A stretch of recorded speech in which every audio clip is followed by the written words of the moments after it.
سڵاوتان نەبێت سبەینێ بارزانی و تاڵەبانی لە پیرمام کۆ دەبنەوە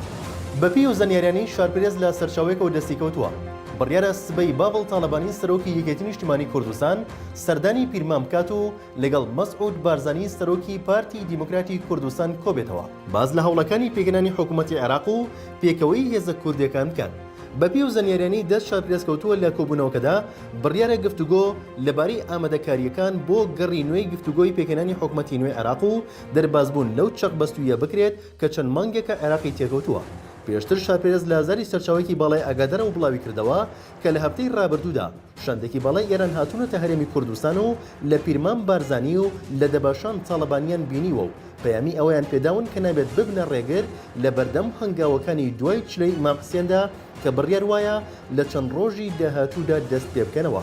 شارپرێز زانیوێتی شاندی ئێرانەکان هۆشداری توندیان داوەتە بارزانی و تاڵەبانی لە ئەگەری ڕێگنەکەوتن و چارەسەر نەکردنی کێشەکانی نێوانیان ماوەی چەند هەفتەیە کە سەرچاوەکانی هەواڵ باز لە بوونی ڕێکەوتنی نوێدەکەن لە نێوان هەردوو حیزبدا و بە پێی قسەی سەرچاوەکانی هەواڵ ئامادەکاری کراوە بۆ ڕێکەوتنێکی سیاسی نوێ لە نێوان پارتی و یەکێتیدا و پێشتریش جەعفەر ئیمینیکی ڕایگەیاندەبوو پارتی و یەکێتی پێویستیان بە ڕێکەوتنێکە باشتر بێت لە ڕێکەوتنی استراتیژی کە لە ڕابردوودا هەردوو حیزب هەیان بووە.